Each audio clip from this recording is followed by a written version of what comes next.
Ya, apakah materinya sudah tampil? Mohon izin. Sudah, Pak. Sudah ya? Pak. Ya. Untuk efektif waktu, langsung kita mulai saja. Apabila nanti suara saya kurang jelas atau penyampaian saya kurang jelas, boleh nanti langsung disampaikan saja ya. Bismillahirrahmanirrahim. Assalamualaikum warahmatullahi wabarakatuh. Selamat pagi, salam sejahtera untuk kita semua. Selamat berjumpa di workshop hari kedua yang diadakan oleh Rumah Sakit Darurat Wisma Atlet ya untuk pelatihan workshop ICU dasar. Kebetulan di pagi hari ini saya akan mencoba membawakan materi tentang aerobic breathing management pada pasien COVID-19. Mungkin teman-teman semua, Bapak Ibu sekalian sudah sering mendapatkan materi tentang aerobic breathing management sebelum COVID dan juga sudah COVID. Mudah-mudahan di sini karena sudah ada dasarnya, jadi nanti di sini kita tinggal pendalaman saja, kita sambil sharing-sharing saja karena saya berdiri di sini, saya duduk di sini bukan berarti saya lebih tahu, lebih paham, lebih pintar segalanya dari Bapak Ibu semua, tapi hanya saja saya mungkin diberikan kesempatan untuk menyampaikan materi terkait aerobic breathing management ini. Saya yakin Bapak Ibu semua juga mungkin ada pengalaman atau ilmu yang lebih, boleh nanti kita sambil sharing bersama-sama. Ya, tentang saya tadi sudah sedikit disampaikan oleh moderator. Nama lengkap saya Muhammad Irfan Firdaus. Boleh dipanggil Irfan. Sehari-hari saya bekerja di Rumah Sakit Umum Pusat Persahabatan di ruangan instalasi gawat darurat. Sejak tahun 2014 saya sudah dinas di bagian IGD ya. Untuk riwayat pendidikan tadi ya, saya lulus tahun 2018 dari Fakultas Ilmu Keperawatan Universitas Indonesia. Untuk riwayat pekerjaan ya, sampai saat ini saya masih bekerja di Rumah Sakit Umum Pusat Persahabatan, dan untuk organisasi saya masuk dalam bidang organisasi di DPP HIPGABI, Himpunan Perawat Gawat Darurat dan Bencana Indonesia. Dan untuk membantu percepatan penanganan COVID-19, jadi DPP HIPGABI juga membentuk tim khusus lagi, tim gugus tugas COVID-19, dan kebetulan saya juga masuk di dalamnya. Dan saat ini saya juga menjadi salah satu tim untuk nurse untuk tindakan ECMO ya, extracorporeal membrane oxygenation. Jadi ini adalah salah satu tindakan yang dilakukan untuk membantu mensupport paru-paru, dan memang ini salah satu juga menjadi rujukan terapi oksigen yang dilakukan, yang dibicarakan untuk dilakukan pada pasien-pasien COVID ya. Selain nanti sampai tingkat ARDS mungkin sampai dilakukan tindakan intubasi, pemasangan ventilator juga nanti biasanya kalau memang memungkinkan kondisinya sampai ke tahap dilakukan tindakan ECMO untuk pasien COVID ini. Nanti rujukan dari himpunan dokter dari PDPI, PAPDI, Perdatin, IDAI, dan Perki ya. Sebelumnya sedikit kita bicara tentang latar belakang dari COVID ini. Pada tanggal 31 Desember 2019, untuk pertama kalinya di Tiongkok melaporkan kasus pneumonia misterius yang tidak diketahui penyebabnya. Dalam waktu 3 hari, pasien dengan kasus tersebut berjumlah 44 pasien dan terus bertambah hingga saat ini berjumlah jutaan kasus di seluruh dunia. Lalu, kasus pertama di Indonesia sendiri baru dinyatakan terkonfirmasi pada bulan Maret tahun 2020 sebanyak 2 kasus kalau tidak salah di Kota Depok, dan setelahnya pada tanggal 6 Maret ditemukan kembali 2 kasus. Hingga saat ini COVID-19 di Indonesia mencapai sampai 1,93 juta kasus pada bulan Juni 2021 dan masih terus bertambah. Kemarin saya lihat untuk penambahan kasus positif per harinya sudah mulai merangkak naik lagi, sudah menyentuh angka 12 ribuan kalau nggak salah untuk penambahan kasus positif per hari.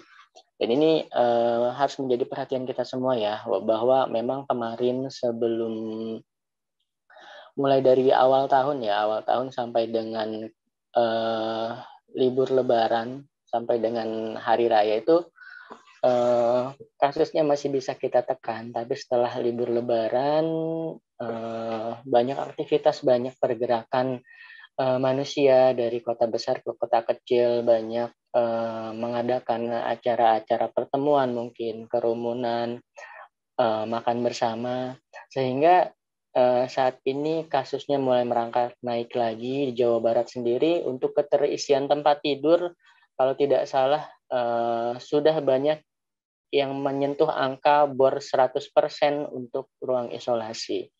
Untuk ruangan ICU-nya juga rata-rata di semua rumah sakit rujukan terisi oleh pasien-pasien COVID. Begitu juga di rumah sakit kami. Saat ini IGD kami juga tadi malam mengalami kolaps, jumlah pasien tidak bisa dibendung hingga kami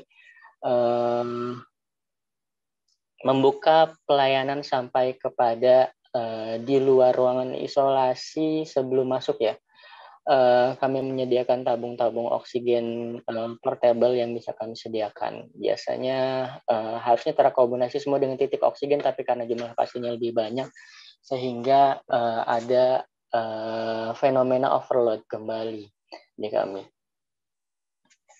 Ya, masuk ke proses pernafasan ya. Kita review dulu bahwa proses pernafasan, karena kita akan bicara tentang aerob breathing management, tentunya kita harus bicara sedikit tentang proses pernafasan. Proses pernafasan itu intinya ada 3 proses yang terjadi. Yang pertama ada ventilasi, yang kedua ada difusi, dan yang ketiga ada perfusi.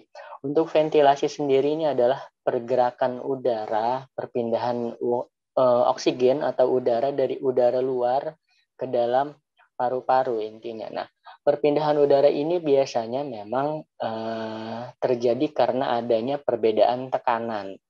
Tekanan positif ke tekanan negatif. Tekanan yang lebih tinggi ke daerah yang tekanannya lebih rendah. Nah, udara luar itu memiliki tekanan lebih tinggi daripada di dalam paru-paru, sehingga udara bisa berpindah dari oksigen akan berpindah dari luar ke dalam paru-paru. Dan pada saat kita ekspirasi, di paru-paru menciptakan tekanan yang lebih tinggi, yang awalnya bersifat lebih ke negatif, dia akan meningkat ke tekanan yang lebih positif, sehingga udara dari paru-paru bisa keluar ke udara bebas. Kurang lebih proses ventilasi itu seperti itu. Dipengaruhi apa? Dipengaruhi gerakan diafragma, perbedaan tekanan rongga pleura dan intrapulmonar dengan udara luar, kepatenan jalan nafas, dan juga surfaktan. Lalu yang kedua adalah proses difusi. Proses difusi ini adalah proses pertukaran gas yang terjadi di alveolus. Ini pertukaran antara O2 dan CO2. O2 sebagai O2 sebagai oksigen yang dibutuhkan oleh tubuh, dan CO2 sebagai hasil sisa dari proses pernafasan dan metabolisme tubuh yang akan dikeluarkan ke udara bebas. Apabila terjadi masalah di alveolus, entah itu karena kelainan anatomi, karena injuri, atau mungkin karena proses infeksi, tentunya akan terjadi kerusakan pertukaran gas. Nah, ini akan nanti kita bicarakan lebih lanjut, karena untuk penyakit COVID-19 ini, dia yang mengalami kerusakan utama salah satunya adalah di bagian alveolus, sehingga nanti akan terjadi kerusakan di alveolus. Alveolus akan mengalami inflamasi, akan mengalami edema, sehingga proses pertukaran gas di alveolus yang terinfeksi tersebut akan terganggu, bahkan dia tidak bisa melakukan pertukaran gas untuk di alveolus yang sudah inflamasi karena infeksi dari virus COVID-19 tersebut. Lalu ada proses perfusi. Nah, proses perfusi ini setelah oksigen dan CO2 berdifusi di alveolus, untuk kemudian oksigen akan diedarkan ke seluruh tubuh. Nah, tentunya oksigen ini tidak sendiri ya beredar di dalam peredaran darah ini, dia akan diikat oleh Hb atau hemoglobin untuk kemudian diedarkan ke seluruh sel-sel dan organ-organ di seluruh tubuh. Kurang lebih itu yang terjadi pada proses pernafasan kita secara umum. Ya, ini gambarannya O2 masuk ke paru-paru, O2 masuk ke dalam alveolus, terjadi difusi, O2 dari alveolus pindah ke dalam pembuluh darah kapiler, berikatan dengan Hb, diedarkan ke seluruh tubuh. Lalu kita bicara juga tentang etiologi gangguan sistem pernafasan ya. Sebelum kita bicara tentang yang terjadi pada COVID, kita bicara yang umum dulu, yang normal terjadi dulu, etiologi gangguan kerusakannya. Yang pertama ada kerusakan paru langsung. Kerusakan paru langsung ini bisa disebabkan oleh aspirasi pada korban-korban yang tenggelam, inhalasi gas beracun, pneumonia, emboli paru, keracunan oksigen, dan penyakit paru kronik.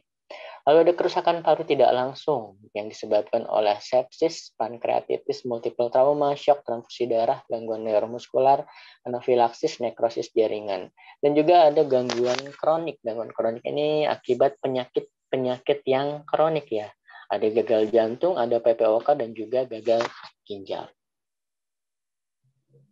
Nah, kita masuk ke patofisiologi dari infeksi virus COVID-19 ya. Mungkin teman-teman sudah bosan mendengar patofisiologinya, tapi secara garis besar saya coba rangkum saja. Jadi pada saat virus COVID-19 ini masuk ke dalam sel melalui reseptornya ACE, dia akan masuk ke dalam sel sehingga nanti pada saat sel sudah terinfeksi dia akan melakukan replikasi di dalam sel lalu akan menyebar ke seluruh tubuh. Nah, pada saat terjadinya proses masuk ke dalam sel ini, nanti kan pada saat ada kerusakan, ada sesuatu yang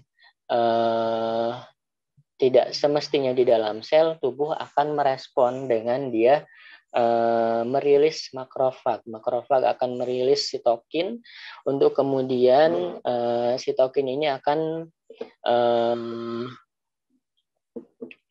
melakukan istilahnya perlawanan terhadap virus COVID-19 tersebut. Nah, akibat aktivitas dari sitokin ini yang bertugas dia sebagai boleh kita sebut sebagai petugas keamanan di dalam sel, itu akan menyebabkan reaksi inflamasi di dalam sel. Nah, reaksi inflamasi ini nanti untuk kemudian akan menyebabkan leaky cairan. Jadi ada lisis ya, lisis cairan. Ada sel-sel bagian sel yang lisis, bagian virus-virus yang sudah dilawan oleh sitokin ini juga akan lisis sehingga akan menyebabkan akumulasi cairan di dalam alveolus. Nah, pada saat adanya akumulasi cairan akibat lisisnya sel, lisisnya virus-virus yang mati, itu akan menyebabkan adanya edema di dalam alveolus. Alveolus terisi cairan. Pada saat alveolus terisi cairan, tentunya nanti akan mempengaruhi terjadinya proses pertukaran gas. Nah, apabila proses inflamasi ini terjadi terus-menerus, sitokin ini dia akan kemudian masuk dalam peredaran darah. Pada saat masuk ke dalam peredaran darah nanti akan menyebabkan yang namanya badai sitokin ya, yang kita kenal dengan badai sitokin, sehingga nanti akan terjadi proses inflamasi hampir di seluruh tubuh yang akan menyebabkan nanti shock sepsis, akan menyebabkan nanti ARDS dan lain-lain. Itu kurang lebih prosesnya seperti itu. Ya.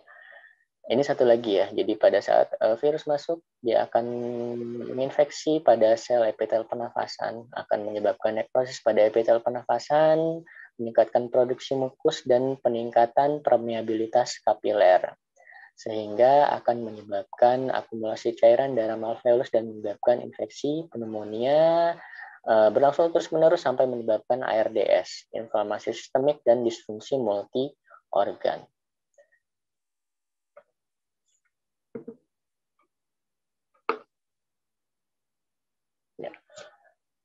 Lalu kita masuk ke pengkajian airway dan breathing yang pertama secara umum dulu. Jadi proses pernafasan ini dipengaruhi memang yang pertama dari kepatenan jalan nafas, yang kedua dari proses bernafas itu sendiri. Proses bernafas itu kan tadi banyak ya, ada perfusi, ada ventilasi, dan juga ada difusi. Nah, kita bahas tentang airway dulu. Airway ini mungkin kadang sering terabaikan. Kenapa sering terabaikan? Karena kadang begitu pasien datang ke IGD atau datang ke rumah sakit membutuhkan perawatan, biasanya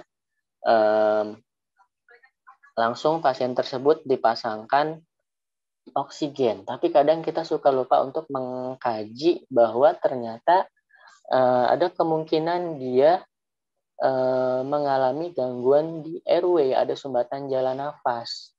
Sehingga oksigen yang kita berikan tidak akan maksimal pada saat ada sumbatan di jalan nafas. Jadi sebelum memberikan bantuan oksigenasi, kita harus memastikan dulu bahwa tidak ada gangguan di jalan nafasnya, bahwa jalan nafasnya sudah clear sehingga oksigen yang masuk melalui jalan nafas tersebut akan maksimal sampai kepada paru-paru dan juga sampai kepada alveolus. Nah, biasanya apabila ada sumbatan jalan nafas, biasanya akan ada kelainan suara nafas.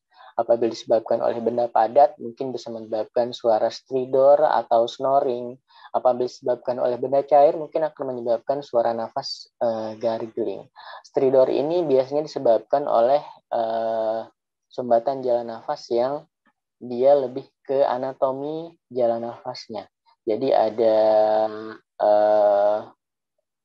semacam edema pada jalan nafas, ada massa pada jalan nafas yang biasanya disebabkan memang oleh proses penyakit dan biasanya bersifat progresif. Mungkin di awal terjadinya sumbatan jalan nafas ini dia masih menyebabkan sumbatan jalan nafas yang bersifat parsial, tapi tidak ditangani terus-menerus lama-kelamaan edemanya makin besar atau masanya semakin besar sehingga akan menyebabkan sumbatan jalan nafas yang total. Pada saat terjadi sumbatan jalan nafas total, tentunya oksigen tidak bisa masuk sama sekali ke dalam paru-paru.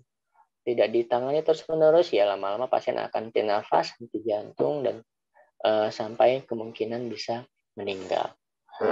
Lalu sumbatan jalan nafas karena benda padat yang parsial, selain karena anatomi tadi, biasanya ada terjadi pada pasien-pasien yang penurunan kesadaran. Ya, biasanya orang-orang yang penurunan kesadaran ini biasanya lidahnya akan jatuh ke belakang. Pada saat sudah jatuh ke belakang akan menutup jalan nafas sehingga pada saat kita dengarkan, pada saat kita kaji, suara nafasnya seperti orang mengorok atau snoring. Lalu sumbatan jalan nafas yang ketiga yang bisa disebabkan oleh benda cair, entah itu karena memang sekret, atau karena cairan, atau karena slam, atau karena perdarahan pada pasien-pasien trauma, dia biasanya suaranya seperti orang kumur-kumur atau gargling. Nah, ini yang bisa kita kaji kurang lebih apabila ada kelainan atau gangguan atau sumbatan di jalan nafas. Kalau memang ada sumbatan jalan nafas yang lain yang karena benda padat yang menyebabkan sumbatan jalan nafas total, selain tadi karena kelainan anatomis, mungkin karena benda padat, itu biasanya pada saat kita kaji tidak akan terdengar adanya suara nafas. Biasanya nafas nggak bisa, ngomong nggak bisa, batuk nggak bisa, biasanya pasiennya mungkin pada saat kita lihat mukanya terlihat kemerahan sampai dengan pucat. Mungkin kalau misalnya pasiennya masih sadar, dia hanya bisa memberikan gestur tubuh yang menunjukkan bahwa terjadi sesuatu di jalan nafasnya. Nah, untuk sumbatan jalan nafas total ini memang dia prosesnya cepat sehingga harus langsung kita tolong agar bisa menyelamatkan nyawa pasien tersebut. Nah, di airway juga, tindakan pada airway ini harus kita kaji juga kemungkinan adanya fraktur servikal. Selain kemungkinan adanya sumbatan, harus kita kaji juga kemungkinan adanya fraktur servikal. Kenapa harus kita kaji adanya kemungkinan fraktur servikal? Karena pada pasien-pasien yang mengalami gangguan airway atau breathing, pasti kita akan banyak melakukan manuver pada kepala dan leher. Misalnya untuk membuka jalan nafas, biasanya kita akan mengekstensikan kepala pasien. kita akan mengangkat kepala pasien gitu. Kalau misalnya salah tata laksana, kita tidak tahu dia ada cedera servikal gitu kan, nanti kemungkinan terburuknya adalah kita akan memperparah cedera servikal yang terjadi. Kalau terkena batang otak, ya mungkin bisa nanti pasiennya bisa langsung meninggal pada saat kita lakukan kesalahan pada tata laksana tersebut. Lalu di breathing pengajian di breathing ini secara umum kita lakukan look, listen, and feel ya. Kita lihat, kita dengar, dan kita rasakan. Apa yang kita lihat? Yang kita lihat apakah pola nafas pasien teratur atau tidak? Apakah pengembangan dadanya simetris atau tidak? Apakah ada retraksi dinding dada pada saat pasien inspirasi dan ekspirasi? Apakah ada penggunaan otot-otot sensori pernafasan dan apakah ada tanda-tanda sianosis? Lalu listen atau kita dengar, apa yang kita dengar, apakah terdengar suara nafas tambahan tadi, apakah misalnya ada snoring, gargling, atau stridor. Apakah pasien bicaranya normal, apakah bicaranya terdengar tersengal-sengal, ngos-ngosan. Lalu kita rasakan, apa yang kita rasakan? Kita rasakan adanya hembusan nafas atau tidak. Ya, kalau misalnya tidak ada hembusan nafas, mungkin kalau misalnya dia masih sadar, ada sumbatan jalan nafas total. Kalau misalnya dia nggak sadar, ya mungkin kemungkinan terjadi juga cardiac arrest selain apnea. Sehingga mungkin nanti kita harus melakukan tata laksana RJP atau bantuan hidup dasar. Lalu kita raba juga, kita palpasi, adanya kemungkinan deviasi trakea. Ini biasanya untuk pasien trauma ya. Apabila dia ada deviasi trakea, biasanya ada kemungkinan masalah pneumotoraks yang terjadi pada pasien tersebut. Diagnosis keperawatan yang biasanya muncul pada masalah airway dan breathing, yang pertama di airway ada bersihan jalan nafas tidak efektif. Bisa karena berdasarkan akumulasi sekret atau cairan, ada edema jalan nafas, atau mungkin memang ada sumbatan benda asing. Lalu yang kedua, masalah pada breathing, ada pola nafas tidak efektif berhubungan dengan kelemahan otot pernafasan, penurunan pengembangan paru, depresi pusat pernafasan. Lalu ada juga kerusakan pertukaran gas berhubungan dengan penumpukan cairan di alveolus, penurunan membran efektif pertukaran gas. Nah, ini yang biasanya terjadi pada pasien-pasien COVID-19 akan mengalami kerusakan pertukaran gas.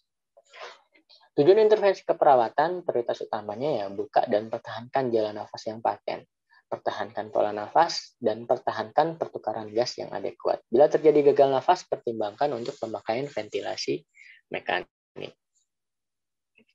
Intervensi masalah pada airway. Nah, intervensi yang bisa kita lakukan pada masalah di airway ini bisa kita gunakan tindakan tanpa alat dan juga bisa kita gunakan tindakan dengan alat. Untuk yang tanpa alat, bisa kita membersihkan jalan nafas dengan sapuan jari atau finger sweep apabila kita melihat ada misalnya sekret atau mungkin ada benda yang terlihat, tapi itu masih benda tersebut masih terlihat di daerah hipofaring. Jadi kalau misalnya sudah lebih jauh dari hipofaring, jangan dipaksakan kita untuk melakukan sapuan jari karena resikonya adalah kita mungkin akan mendorong benda tersebut makin jauh masuk ke dalam sehingga akan lebih sulit untuk kita melakukan evakuasi adanya benda asing di jalan nafas. Lalu yang kedua, tindakan membuka jalan nafas. Kalau tadi membersihkan, yang kedua adalah membuka jalan nafas. Untuk membuka jalan nafas ini, seperti yang kita ketahui ada teknik head tilt chin lift dan ada jaw thrust. Untuk head tilt chin lift sendiri ini biasanya kita lakukan pada pasien-pasien yang masih sadar ya. Jadi dahinya nanti kita tekan, dagunya kita cubit, kita tarik sambil kita buka mulutnya. Kita lihat ke dalam apakah ada sumbatan jalan nafas atau tidak, apakah ada benda asing, apakah ada sekret. Itu bisa kita lihat pada saat kita melakukan teknik head tilt chin lift. Selain untuk membuka jalan nafas juga untuk melihat ke dalam. Lalu teknik jaw thrust. Jaw thrust ini kita lakukan pada pasien-pasien yang kita curigai dia ada trauma servikal, cedera tulang belakang, dan cedera kepala. Sehingga akan lebih aman kita melakukan teknik jauh thrust. Jauh thrust ini kita tidak mengangkat leher dan kepalanya. Untuk head tilt chin lift kan jadi kita akan mengangkat leher dan kepala. Pada saat dahinya ditekan, dagu inferior ditarik, itu kita akan melakukan ekstensi pada kepala pasien.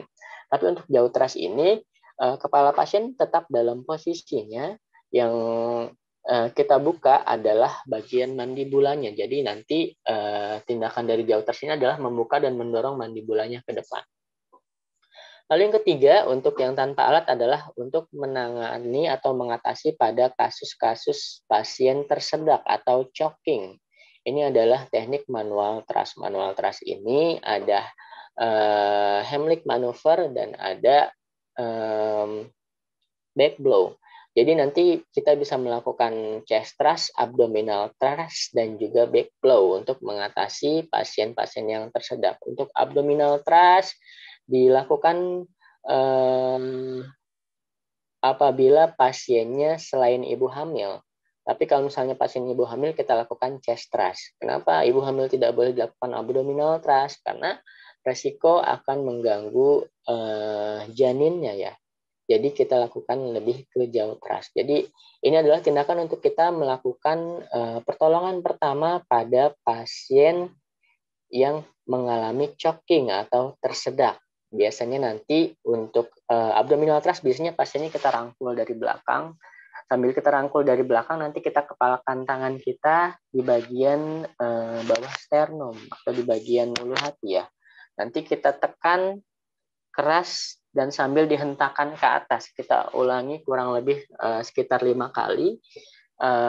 Dengan harapan kita bisa membantu pasien untuk memuntahkan atau mengeluarkan sumbatan benda padatnya yang menyebabkan dia tersedak. Kalau misalnya di 5 kali diulangi tidak ada perbaikan, segera rujuk pasien ke fasilitas kesehatan terdekat. Untuk chest thrust kurang lebih sama, tapi bedanya kalau chest thrust kita tidak melakukan di area abdomen, kita melakukan di area dada.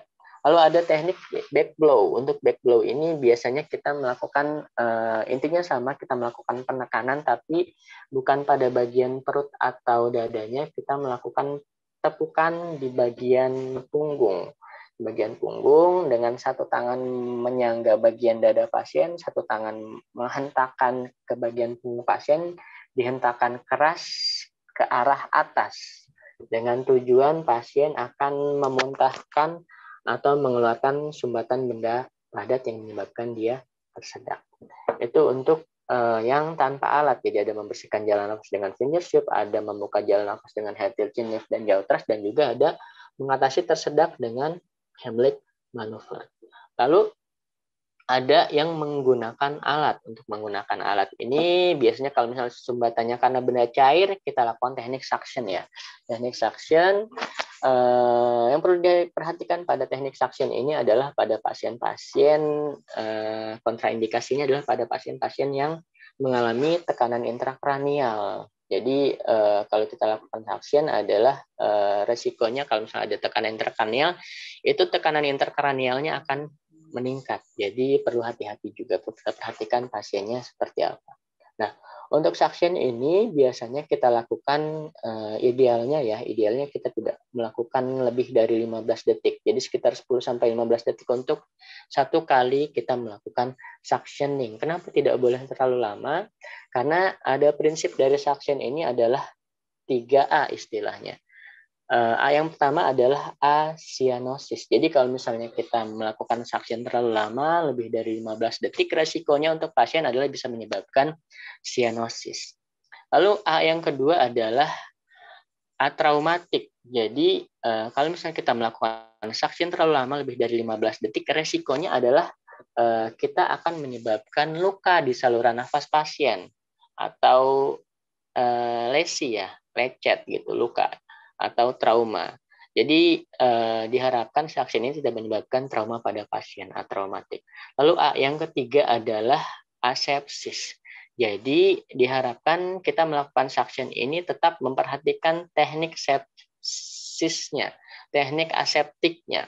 Jangan sampai nanti kita melakukan suction pada pasien ini kita menyebabkan pasien tersebut terinfeksi. Misalnya kita salah tata laksana, misalnya pada pasien-pasien yang terintubasi menggunakan ETT.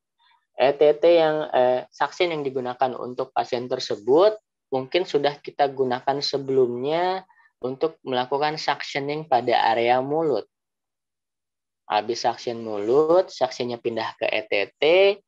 Pada saat dikultur sputum di ETT-nya terdapat biakan kuman dari saluran pencernaan, sehingga akan menyebabkan pasien sepsis atau infeksi berat. Nah, jangan sampai terjadi seperti itu. Kalau bisa memang untuk suction ini disposable, jadi single use. Habis sekali suction, kalau bisa langsung dibuang kateter suctionnya. Lalu yang selanjutnya adalah mempertahankan jalan nafas tetap terbuka. Jadi selain menghisapkan benda cair yang menyumbat jalan nafas, kita harus mempertahankan juga jalan nafas agar tetap terbuka. Ya, ini terjadi biasanya pada pasien-pasien yang penurunan kesadaran tadi. Penurunan kesadaran, lidahnya jatuh ke belakang, nutup jalan nafas, suaranya kayak orang ngorok. Sehingga oksigenasinya atau proses bernafasnya, proses breathingnya tidak akan maksimal ya. Nah, untuk menahan lidah atau menahan jalan nafas tetap terbuka bisa kita gunakan namanya OPA, oropharyngeal airway, yang bisa kita gunakan pada pasien-pasien yang penurunan kesadaran. Tapi kalau misalnya pasiennya masih sadar, biasanya kita boleh gunakan NPA, nasopharyngeal airway. Kenapa kalau pasien sadar kita tidak berikan OPA? Nah, pasien sadar ini kan refleks vagalnya masih bagus. Dia pasti tidak akan nyaman kalau misalnya ada sesuatu yang mengganjal di mulutnya. Nah, dia akan lebih nyaman kalau misalnya kita pasangkan NPA. Jadi NPA mungkin seperti NGT, tapi dia diameternya ukurannya adalah sebesar jari kelingking pasiennya untuk NPA. Nanti kita masukkan dari hidung. Untuk kedalamannya kita mengukurnya dari cuping hidung ke cuping telinga. Kalau untuk OPA, untuk mengukur OPA yang akan kita gunakan, biasanya kita akan mengukur dari sudut bibir ke cuping telinga atau dari pertengahan bibir ke angulus mandibula. Itu idealnya OPA yang kita gunakan ukurannya. Lalu selain OPA dan NPA juga ada laryngeal mask airway. Laryngeal mask airway juga ada ETT, endotracheal tube. Laryngeal mask airway ini dia bentuknya seperti sungkup tapi kecil, tapi nanti kita masangnya bukan di luar, kita masangnya di dalam, sehingga nanti laryngeal mask airway ini bagian ujungnya dia akan menempel di laring. Menempel di laring, nanti akan ada balon yang kita kembangkan dengan udara, sehingga ujungnya seperti pipa ETT ya. Pada saat ujung yang keluar itu seperti pipa ETT, sehingga nanti kita bisa memberikan bantuan oksigen juga lewat pipa yang di luar tersebut menggunakan BVM atau ventilator. Lalu ada ETT atau endotracheal tube. Nah, endotracheal tube ini namanya juga endo ya. Endotracheal. Jadi ada pipa yang akan masuk ke dalam trakea. Yang masuk ke dalam trakea, pada saat masuk ke dalam trakea agar dia tidak bergerak, kita kunci, kita isi udara, nanti ada balon yang mengembang di dalam. Lalu bagian ujung pipa yang di luar akan jadi akses untuk kita memberikan bantuan oksigenasi. Nanti akan disambungkan ke bagging atau ke ventilator. Lalu ada untuk membuka jalan nafas. Nah, kalau misalnya memang sudah terjadi sumbatan jalan nafas yang total pada jalan nafas, tidak bisa kita buka dengan OPA, tidak bisa kita pasangkan NPA, karena memang dia sumbatannya sudah total. Misalnya terjadi karena pasien sumbatan benda padat, bisa terjadi pada pasien-pasien yang edema laring. Edema laring mungkin karena gagal intubasi berkali-kali bisa karena menghirup gas-gas beracun atau inhalasi gas beracun bisa. Atau biasanya terjadi pada pasien-pasien korban kebakaran, dia menghirup karbon dalam jangka waktu yang lama, bisa juga dia menyebabkan adanya edema laring. Nah, apabila terjadi kasus-kasus seperti tersebut, kita tidak mungkin memberikan nafas lewat trakeanya, lewat laringnya, karena laringnya sudah tertutup. Kita bisa melakukan tindakan yang namanya krikotiroidotomi. Nah, ini mungkin tindakannya hampir sama seperti tracheostomi, hanya saja ini emergensi dan tindakannya kita tidak menggunakan pipa tracheolite, tapi kita menggunakan needle albocat 14 sampai 16. Jadi nanti di bagian leher ini ada membran yang namanya membran cricotiroidea. Dia posisinya antara cincin krikoid dan cincin tiroid, makanya dinamakan krikotiroidea. Nah, kalau misalnya pada laki-laki patokannya adalah pas di bawah jakun. Nanti kalau kita tekan jakunnya, di bagian bawah ada bagian yang lebih lunak atau lebih cekung, itu adalah membran krikotiroidea. Nanti kita akan melakukan penusukan dengan jarum 14-16 yang dipandu dengan squid yang diisi cairan NaCl atau Cobides. Kita tusuk bagian membran tersebut, kita aspirasi. Nah, pada saat aspirasi, kalau misal keras, mungkin masih di jaringan. Tapi kalau misalnya pas kita tarik dia enteng dan keluar gelembung-gelembung udara, itu kemungkinan ujung jarumnya memang sudah ada di saluran pernafasan. Nanti jarum yang tadi pertama kita tusukkan dalam posisi 90 derajat, kita miringkan ke arah paru-paru.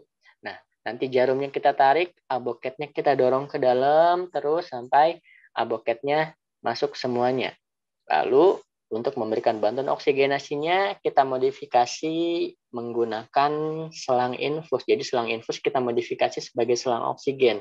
Kan tidak mungkin boket yang kecil tersebut kompatibel dengan masker atau sungkup-sungkup oksigen. Jadi nanti kita akan menggunakan selang infus yang dimodifikasi. Sedemikian rupa nanti kita gunting bagian labuan tetesnya, kita gunting atau kita lubangi bagian karetnya. Nah, yang bagian labu tetes nanti kita sambungkan ke oksigen sentral, dan yang bagian karet itu nanti kita gunting, kita lubangi untuk akses keluar masuk, untuk akses keluar CO2. Jadi kan pada saat oksigen masuk melalui oksigen sentral, melalui selang, jadi kita kan tetap harus mengeluarkan CO2. Nanti CO2-nya keluar juga lewat selang, tapi lewat bagian karet dari infuset yang kita gunting sedikit, kita lubangi. Kurang lebih prosesnya seperti itu. Mohon izin, Dan, Pak. ya. Mohon izin, saya skip 10 menit lagi ya, Pak. Terima kasih. 10 menit aja. Iya, iya. Saya kira untuk ini kita lanjutkan ke materi selanjutnya. Jadi untuk pemberian terapi oksigen ada menggunakan low flow system, ada menggunakan high flow system. Untuk low flow system kita bisa menggunakan nasal kanul, simple, dan juga simple mask, ada NRM dan ada RM. Ini yang biasanya paling banyak kita gunakan. Lalu ada high flow system ada ventricular mask, ada high flow nasal kanul. Nah, untuk high flow nasal kanul sendiri, ini sekarang lagi booming, lagi banyak digunakan untuk di zaman COVID ya. Walaupun memang dia sudah ada dari zaman sebelum COVID, tapi dia banyak lebih digunakan di zaman COVID sekarang ini. Jadi kenapa dia digunakan zaman COVID nanti akan kita bahas bersama-sama. Kita langsung ke monitoring status respirasi pada pasien COVID-19. Nah, tadi untuk yang normal, nah ini untuk yang lebih mengarah ke pasien COVID-19. Untuk pasien COVID-19 ini biasanya yang perlu kita perhatikan apabila dia ada takipnya dengan frekuensi nafas lebih dari 30 kali per menit. Lalu apabila saturasi oksigennya dengan puls oximetri di jari, kadar oksigennya kurang dari 93%. Lalu apabila dari hasil PaO2 atau FeO2-nya, dari hasil AGD-nya nilainya kurang dari 300 mmHg. Dan yang perlu kita perhatikan juga adalah apabila dia mengalami gagal nafas yang membutuhkan ventilasi mekanik yang menyebabkan shock atau multiple organ dysfunction atau MOD.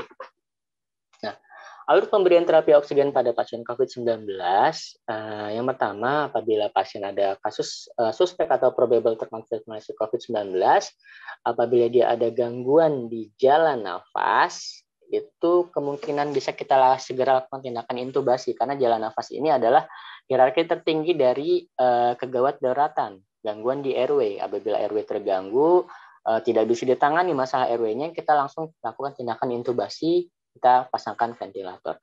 Tapi apabila dia hanya sesak nafas, kita kaji lebih lanjut apakah kondisinya sedang memburuk atau progresif. Apakah diyakini akan memburuk? Apabila iya, kita kaji lagi. Kalau misalnya dia masih kompos mentis, R-nya masih kurang dari 30 kali per menit, saturasi oksigennya masih lebih dari 90%, tidak ada tanda shock, itu nanti kita berikan terapi oksigen lanjutan. Apabila tidak membaik dengan yang low flow system sampai dengan NRM, kita bisa gunakan HFNC atau high flow nasal kanul. Lalu apabila tidak, apabila dia tidak CM, R-nya lebih dari 30 kali per menit, saturasi oksigennya kurang dari 90% dan pasien sudah shock, segera kita lakukan tindakan intubasi. Lalu kemungkinan yang ketiga adalah apabila pasien ada hipoksemia dengan saturasi oksigen kurang dari 90%, PaO2 dan FiO2 hasil AGD-nya setelah dibagi nilainya kurang dari 300 mmHg.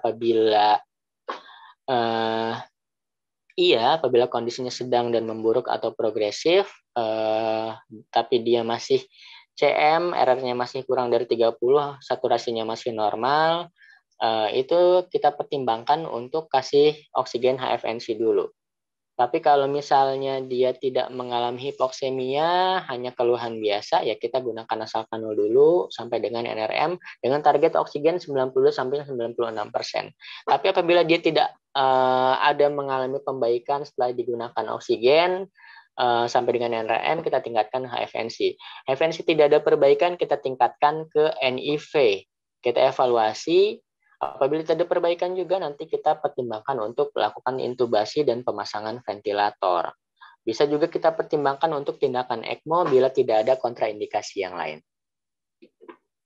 Nah, tahapan terapi oksigen tadi ya. Yang pertama, apabila ada pasien, inisiasi dulu terapi oksigen jika kita menemukan kadar oksigen pasien kurang dari 93% dengan pulse oximetry dengan udara bebas ya. Dengan mulai dari kita berikan bantuan oksigen mulai dari nasal kanul sampai dengan NRM 15 liter per menit. Lalu titrasi sesuai target saturasi oksigen. Jadi nanti kalau ada pasien datang sesak nafas, saturasi kurang dari 93%, kita pasangkan nasal kanul sampai NRM dengan target saturasi oksigen 92-96%. Lalu tingkatkan terapi oksigen dengan menggunakan alat HFNC. Kalau misalnya tadi targetnya nggak tercapai, sudah kita pasangkan oksigen, kita cek lagi, targetnya nggak sampai 92% gitu.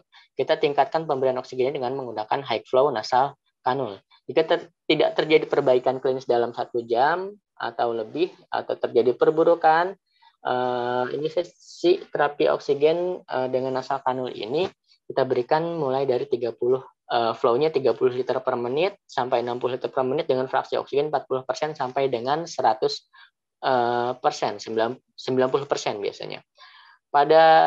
Jika pada evaluasi 1 sampai 2 jam pertama parameter terapi oksigen ini tercapai, kita pertahankan. Tapi apabila parameternya tidak tercapai, kita tingkatkan ke penggunaan NIV. Nah, biasanya untuk HFNC atau NIV ini biasanya bisa dikombinasikan lagi dengan awake prone position. Jadi nanti posisi pasiennya kita posisikan prone atau tengkurap. Nah, ini bisa kita gabungkan dengan HFNC atau NIV. Kita lakukan sehari 2 kali dalam waktu 2 jam. Jadi 2 jam 2 kali sehari untuk memperbaiki oksigenasi dan mengurangi kebutuhan akan intubasi pada pasien ARDS ringan hingga sedang. Jadi ARDS ringan hingga sedang bisa kita berikan terapi menggunakan HFNC atau NIV. Kita sambil prone position 2 kali sehari masing-masing 2 jam. Tapi kalau pada ARDS berat, dia biasanya ventilasinya atau bantuan oksigenasinya tidak akan cukup sampai dengan di NIV atau HFNC. Biasanya dia butuh untuk tindakan intubasi dan digabungkan dengan tindakan prone position. Dia waktunya sekitar 12-16 jam dalam waktu 1 hari. Nah, tadi ya, apabila tidak ada perbaikan, kalau misalnya sudah dikasih HFNC dan NIV, nggak ada perbaikan, kita tingkatkan pemberian oksigenasinya dengan menggunakan ventilator. Pasien COVID-19 yang kritis, apabila memungkinkan, kita lakukan tindakan ECMO. Untuk HFNC sendiri, kita review lagi, mungkin teman-teman ada yang sudah familiar, ada yang mungkin belum pernah menggunakan. Jadi HFNC ini adalah terapi oksigen high flow nasal kanul. Nah, untuk menggunakan ini biasanya di area isolasi kita harus menggunakan masker N95. Untuk pemberiannya biasanya kita melakukan titrasi flow bertahap 5-10 liter per menit diikuti peningkatan fraksi oksigen. Jika frekuensi nafas masih tinggi, target SpO2 belum tercapai, WOB masih meningkat, biasanya nanti akan kita gabungkan dengan awake prone position. Evaluasi 1-2 jam pertama menggunakan indeks ROX atau ratio of oxygen. Jadi nanti nilai saturasi oksigen pasien kita bagi dengan fraksi oksigen, lalu kita bagi lagi dengan laju nafas atau RR. Apabila nilai indeks ROX-nya dia kurang dari 3,85, berarti pasien ini dia tidak respon. Maksudnya HFNC tidak bisa mencukupi kebutuhan oksigen pasien ini, jadi harus ditingkatkan ke ventilator.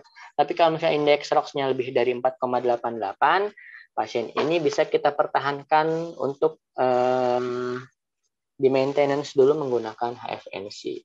Untuk deeskalasinya bertahap pada penyapihan dengan perangkat HFNC dimulai dengan menurunkan fraksi 5-10% dalam waktu 1-2 jam hingga fraksi mencapai hanya 30% setting di alatnya, dan juga flow-nya kita turunkan secara bertahap 5-10 liter dalam waktu sampai 1-2 jam hingga mencapai hanya 25 liter flow-nya. Pertimbangan untuk menggunakan terapi oksigen konvensional ketika flow 20 meter per menit dan fraksi kurang dari 30%. Jadi nanti kalau misalnya sudah bisa kita titrasi sampai dengan minimal, pasien tersebut bisa kita arahkan lagi untuk menggunakan oksigen yang konvensional, NRM atau sampai kepada nasal kanul.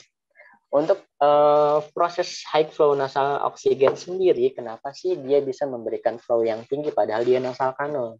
Seperti yang kita ketahui bahwa nasal kanul ini kan dia hanya normalnya bisa kita berikan dengan flow atau aliran, kecepatan aliran sampai dengan 6 liter per menit. Tapi kenapa dia bisa memberikan sampai dengan flow rate sampai dengan 60 liter per menit? Karena si nasal high flow nasal oksigen atau high flow nasal kanul ini dia oksigennya akan diolah terlebih dahulu di dalam mesin humidifier. Jadi oksigen dari oksigen sentral masuk ke dalam mesin.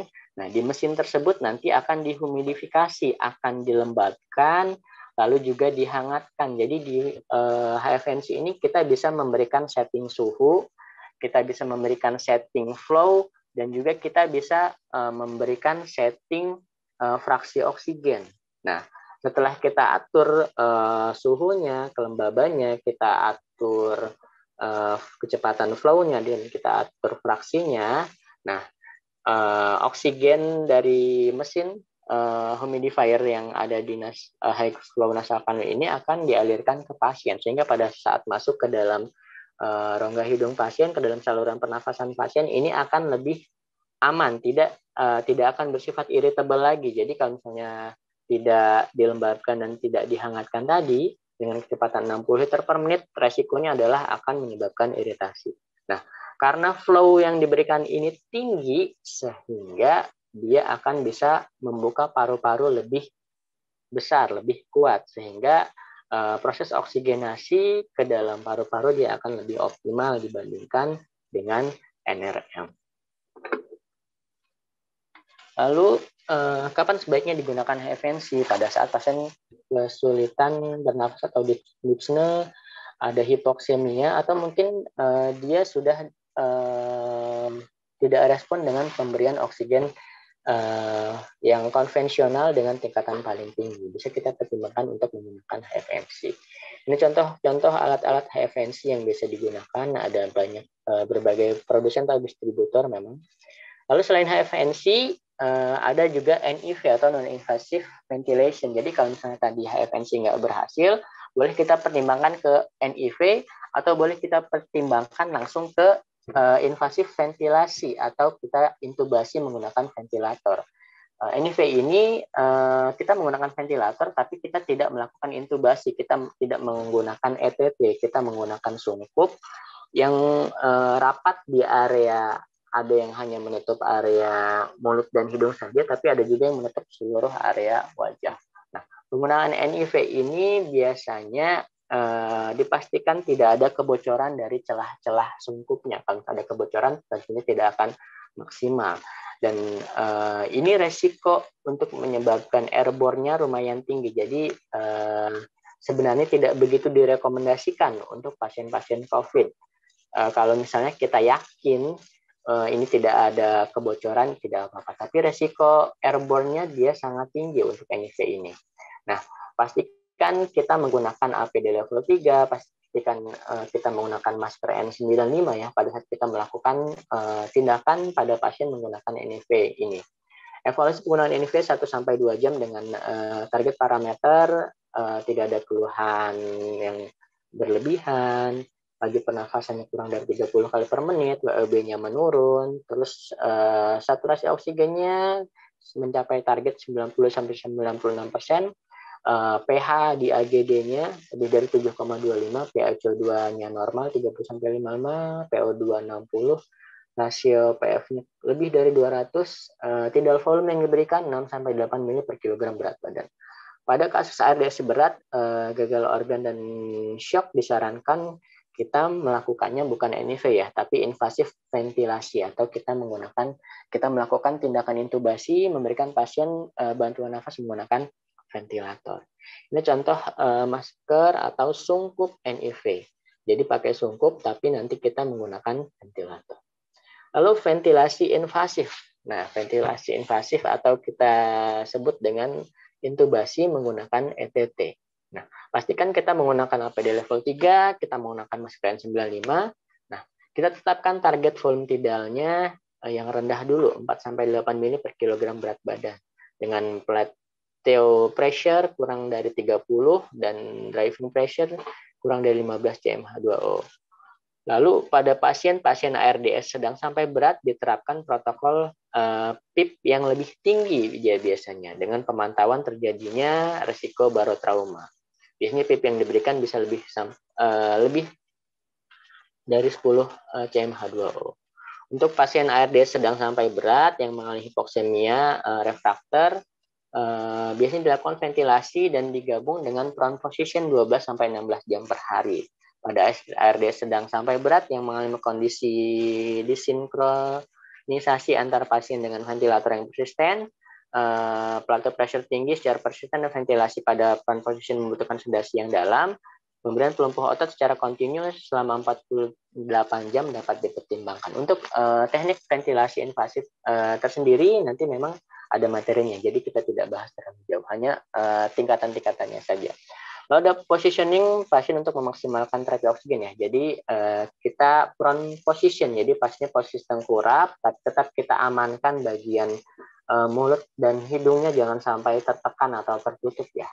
Untuk yang ARDS ringan sampai dengan sedang 2 jam 2 kali per hari, untuk yang berat itu 12-16 jam dalam waktu 1 hari.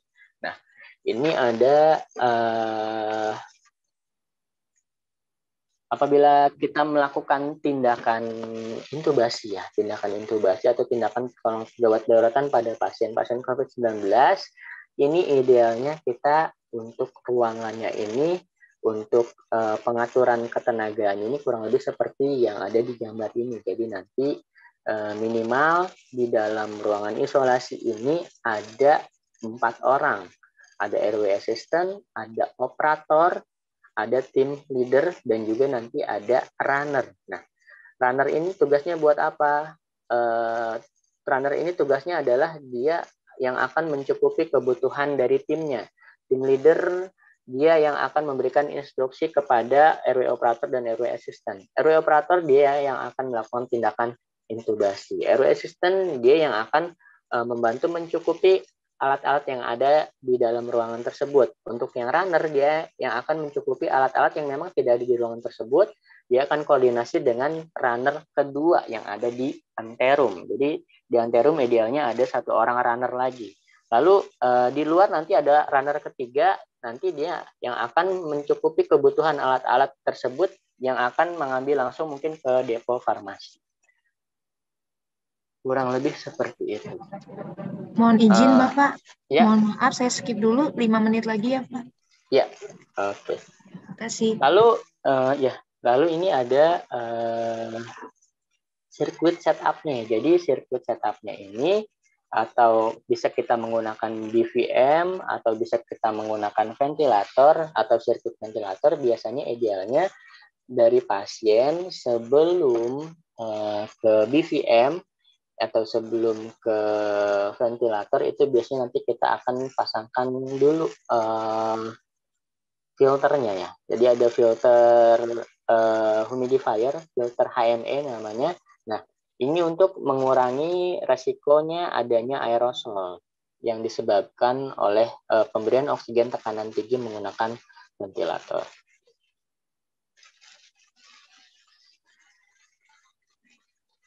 Principle of Airway Management in Coronavirus COVID-19. Nah, ini ada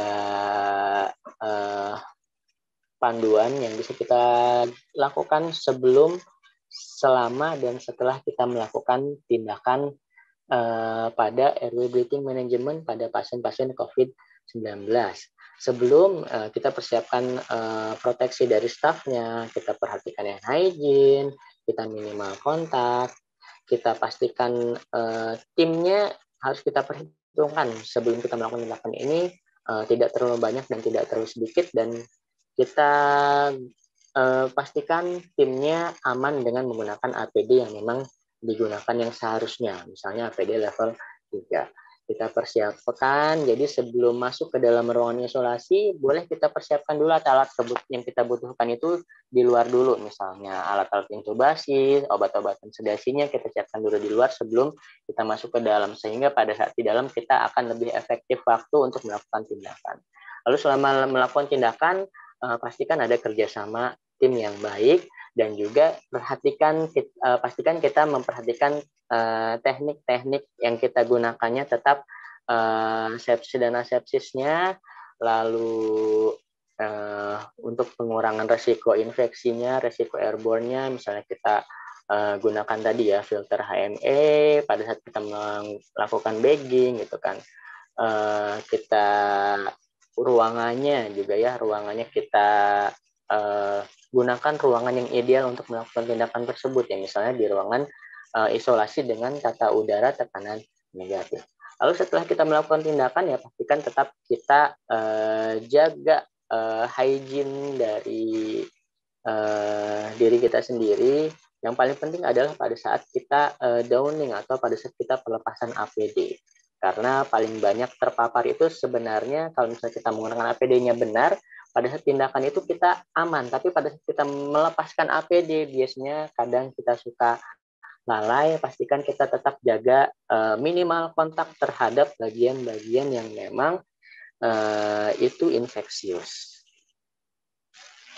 Lalu selain dari tadi ya, sampai dengan tindakan ventilasi mekanik, ada satu lagi tindakan yang namanya ECMO yang direkomendasikan oleh himpunan-himpunan keahlian dokter untuk rujukan tata laksana terapi oksigen pada pasien COVID-19. Ada namanya ECMO atau ekstrakorporeal membran oksigenasi. Nah, tindakan ini adalah sebuah teknologi ekstrakorporeal. Jadi tindakannya itu dilakukan di luar tubuh atau di luar organnya. Kita memberikan bantuan oksigenasi, tapi nanti perbaikan dari kadar oksigennya itu kita lakukan di luar. Jadi sistemnya kurang lebih seperti kita melakukan cuci darah. Kita menarik darah dari pasien, darah masuk ke dalam mesin, dibuang racun-racunnya, darah yang bersih masuk lagi ke dalam pasien. Nah, ECMO ini kurang lebih tindakannya seperti itu. Jadi kita menarik darah dari pasien, masuk ke dalam mesin ECMO. Hanya bedanya di mesin ECMO ini darahnya bukan dibuang racunnya, tapi darahnya diberikan kadar oksigen.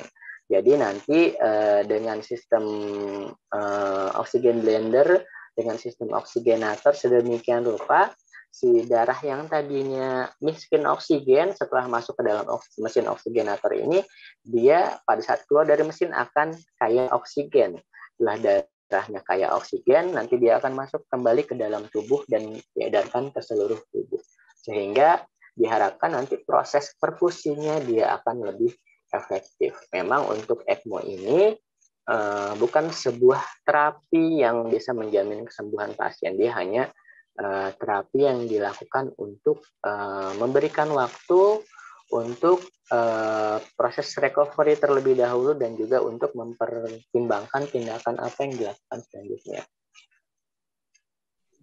ECMO ini bisa, ya? 2 menit lagi Bapak, mau izin?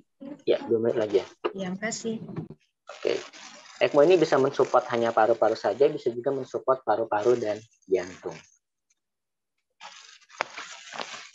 Ya tadi ya, jadi ECMO ini dia membeli waktu, ini sifatnya high cost karena banyak sekali konsekuensi yang harus diupayakan. Untuk ECMO sendiri ini kenapa dia pertimbangannya harus lebih lanjut. Tidak semua pasien bisa kita lakukan ECMO karena memang tim yang terlibat untuk ECMO ini mulai dari ketenagaan, alat-alat medis yang mensupport tindakan ini akan sangat banyak. Dan biayanya memang cukup mahal. Untuk biaya BMHP satu set filter sama kanulasinya saja ada yang bisa mencapai sekitar 150 juta. Belum lagi untuk maintenance alat-alatnya, tenaganya, semuanya tindakan kanulasinya itu akan memakan kos yang lumayan besar. Jadi prinsip kerjanya tadi kita menarik darah dari pasien masuk ke dalam mesin oksigenator, darah dioksigenasi lalu masuk kembali ke dalam pasien. Ya, kita rangkum dari awal tadi untuk tahapan pemberian oksigen pada pasien COVID-19. Tadi kalau misalnya pasien saturasi oksigennya kurang dari 93%, ini berdasarkan rujukan dari pedoman tata laksana COVID yang berdasarkan himpunan dokter tadi. Kalau misalnya saturasi oksigen perifer kurang dari 93%, kita pertimbangkan untuk memberikan bantuan oksigen mulai dari nasal kanul sampai dengan NRM dengan target saturasi oksigen 92 sampai 96%. Nah, apabila targetnya tidak tercapai, tidak sampai 92% dengan NRM maksimal di 15 liter per menit misalnya, berarti pasien ini butuh tindakan yang pemberian bantuan oksigenasi yang lebih tinggi. Kita berikan bantuan oksigen dengan HFNC atau high flow nasal kanul. Kalau nasal kanul tadi, apabila dia setelah dievaluasi selama 1 sampai dengan 2 jam pertama, kita hitung indeks ROX-nya. Indeks ROX-nya jadi tadi SpO2 dibagi fraksi O2 dibagi laju pernafasan dan dibagi RR. Kalau misalnya nilainya kurang dari 3,85, pasien ini butuh bantuan oksigen yang lebih tinggi. Jadi nggak cukup hanya FNC saja. Jadi kita tingkatkan ke NIV atau boleh kita tingkatkan langsung ke ventilator. Lalu untuk membantu memaksimalkan perbaikan paru-parunya, untuk maintenance lebih lama, untuk memaksimalkan perfusi, ada satu lagi yang terakhir memang bisa kita lakukan yaitu tindakan ECMO, extracorporeal membrane oksigenasi. Kurang lebih Mohon seperti izin Bapak. Ya. Mohon izin dengan keterbatasan waktunya. Mohon maaf kalau materi untuk selanjutnya saya skip dulu Pak. Kita sambung ke bagian diskusi tanya jawab. Ya. Karena banyak yang lebih bagus. Maksudnya materi Bapak sangat bagus banget. Cuma di sini kita banyak diskusi tanya jawab ke Bapak arahnya sepertinya lebih banyak jawab. Oke, udah selesai sih materinya, hanya tinggal diagnosa aja. Mungkin bisa dibaca ya teman-teman ya. Kemungkinan diagnosa yang timbul pada pasien COVID. Sama juga luaran keperawatannya. Mungkin nanti bisa dibaca di slide-nya. Udah di-share ya slide-nya ke peserta ya, Mbak? Ya, nanti kami akan share untuk materinya di akhir nanti ya, Pak. Oke, ya. Sekian penyampaian materi dari saya. Mohon maaf apabila ada keterbatasan waktu, mungkin penyampaiannya kurang tepat. Nanti bisa kita diskusikan bersama-sama. Gitu, pemasangan FNC. Ya. Bapak, ya.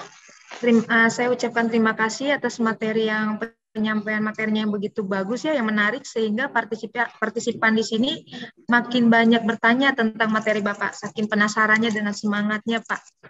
Iya. Oke, ini ada beberapa pertanyaan dari Ruth Dwi. rumah sakit, ini masih rumah sakit daerah mana gitu Pak. Dia menanyakan tentang adakah kontraindikasi pada prone position Pak. Mohon dibantu jawabannya pada peserta yang bernama Rudwi. Terima Ya, kasih. terima kasih Mbak Rudwi ya. Sejauh ini sih apabila pasiennya tidak ada trauma toraks, itu tidak ada kontraindikasi untuk kita lakukan prone position.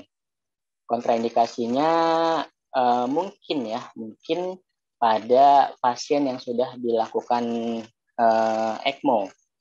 Untuk pasien ECMO itu tidak bisa kita lakukan, kita tidak bisa kita kombinasikan dengan tindakan prone position. Jadi selain pasien yang sudah ECMO, selain pasien yang mengalami trauma toraks, itu tidak ada kontraindikasi untuk dilakukan tindakan prone. Ya, seperti itu, Mbak. Bagaimana? Oke, makasih Pak atas jawabannya. Ya. Ini ada pertanyaan lagi Pak dari RSDC Hendra. Sering terjadi dokter memberikan instruksi prone position pada pasien intubasi dengan saturasi oksigennya 60%. Apakah itu tidak beresiko Pak? Mohon dibantu jawabannya. Terima kasih. Ya, pasien sudah terintubasi, saturasi oksigennya 60%, terus di prone. Ya memang tujuan dari prone itu adalah untuk meningkatkan meningkatkan oksigenasinya. Jadi tidak ada, biasanya tidak ada cerita setelah di prone biasanya saturasi oksigennya makin turun, biasanya malah makin naik.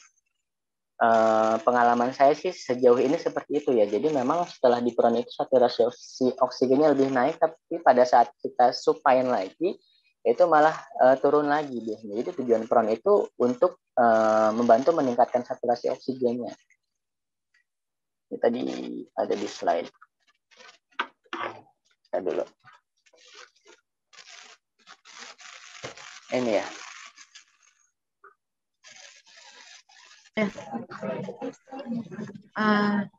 Oke, pertanyaannya sudah ya Pak ya? Ya. Pak, mohon izin tadi ada yang partisipasi kami yang mengajukan tangan.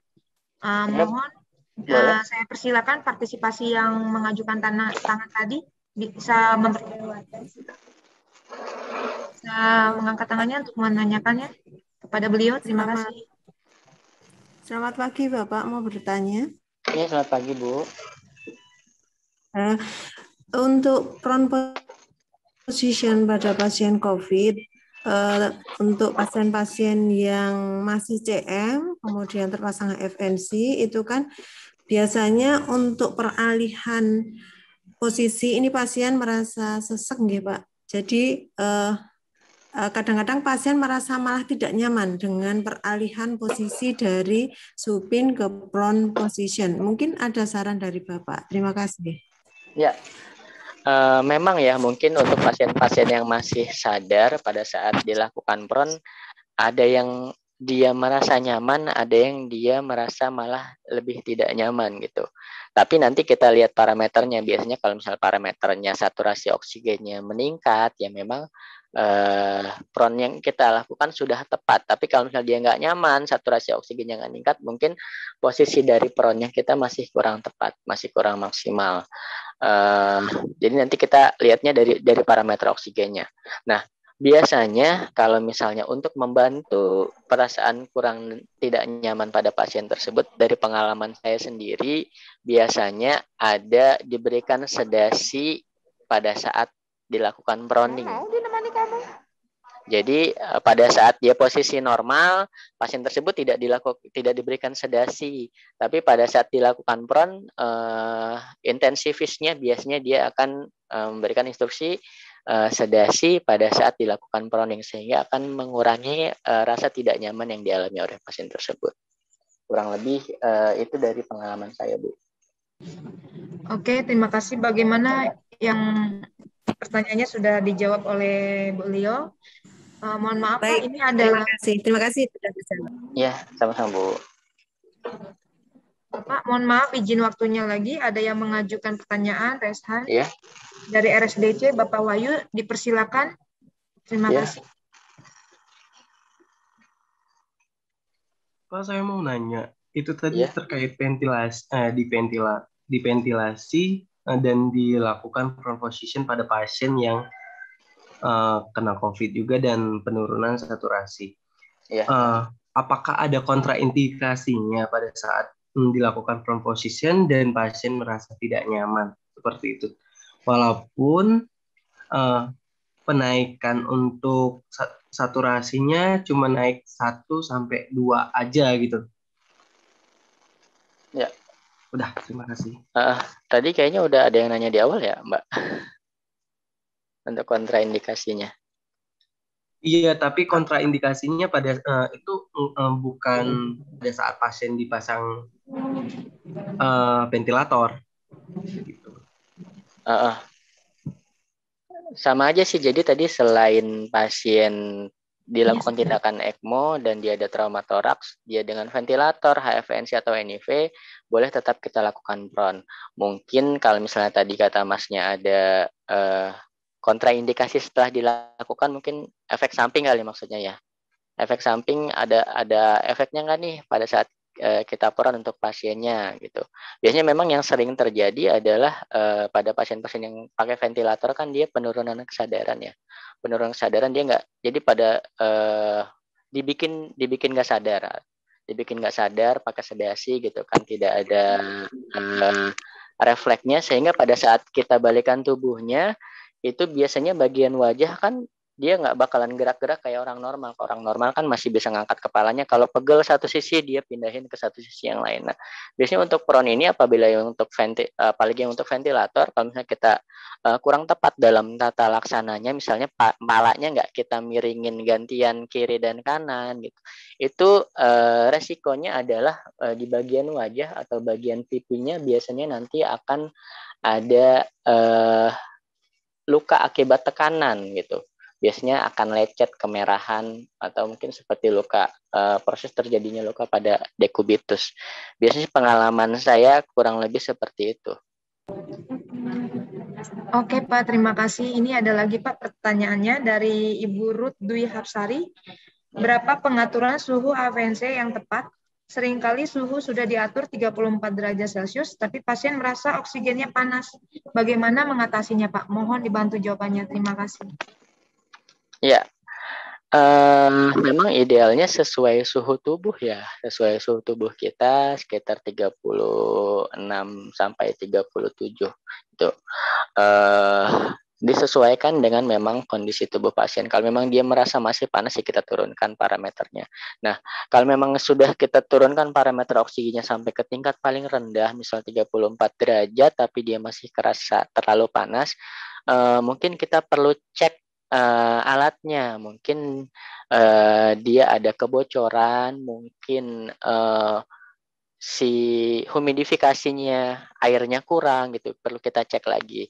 Mungkin tadi itu kan untuk HFNC kan, untuk proses humidifikasi kan kita biasanya menggunakan aqua steril ya, atau aqua bides yang digantungkan. Nah, mungkin tetesannya dia terhambat karena sebelumnya sempat kehabisan. Pada saat kita ganti dia turunnya nggak sempurna, sehingga air yang ada di dalam mesinnya untuk proses humidifikasi dia kurang, sehingga akan masih terasa panas. Atau mungkin tadi bukan karena airnya kurang, mungkin memang karena kehabisan, kita nggak sadar. Kita lihat dia ngeluh panas, airnya kehabisan, sehingga akan terasa panas. Jadi perlu kita cek juga yang lainnya, atau mungkin ada kerusakan di alatnya, kita coba ganti dengan yang lain. Kalau misalnya kita setelah diganti dengan yang lain masih sama, ya mungkin memang dari si pasien, respon pasiennya sendiri gitu. Idealnya sih memang sesuai suhu tubuh pasien sekitar 35 sampai 37. Gimana Mbak? Oke, terima kasih Pak atas jawabannya. Ini ada lagi Pak pertanyaannya dari Rumah Sakit Umum RSUD Muis Samarinda, Koirul Pak. Iya. Efektifkah pemberian terapi oksigen mod kombinasi seperti NRM dengan nasal kanul atau HFNC dengan non NRM? Mohon dibantu jawabannya Pak, makasih. Iya, memang itu sering terjadi untuk pasien-pasien rujukan, terutama karena si HFNC ini dia tidak bisa portable seperti ventilator ya, dia tidak bisa portable, jadi harus tersambung ke sumber listrik. Nah, karena nggak bisa portable ini, atau mungkin memang rumah sakitnya juga ada beberapa kasus di vaskes dia nggak punya HFNC, dia modifikasi pakai NRM digabung dengan nasal kanul gitu. Sejauh mana keefektifan ini memang belum ada hasil penelitiannya, tapi boleh kita bandingkan pada saat kita gunakan NRM saja, berapa sih saturasi maksimal yang bisa dicapai pasien. Dan kita bandingkan dengan kita tambahkan dengan nasal kanul dan NRM. Berapa saturasi oksigen maksimal yang bisa dicapai oleh pasien. Kalau memang ada peningkatan dari kita pakai NRM saja dan kita gunakan NRM dan nasal kanul, ya memang berarti ada peningkatan keefektifan dari gabungan kombinasi tersebut. Tapi kalau misalnya setelah kita kombinasikan saturasi oksigennya tetap nggak naik, ya berarti useless, percuma saja gitu. Kita lakukan seperti itu. Sejauh ini sih kalau saya sendiri belum pernah membuktikan keefektifan kombinasi dari penggunaan dua oksigen tersebut, karena memang belum pernah melakukannya gitu. Mungkin teman-teman yang sudah pernah melakukannya yang tahu sendiri apakah ada peningkatan yang berarti atau tidak gitu.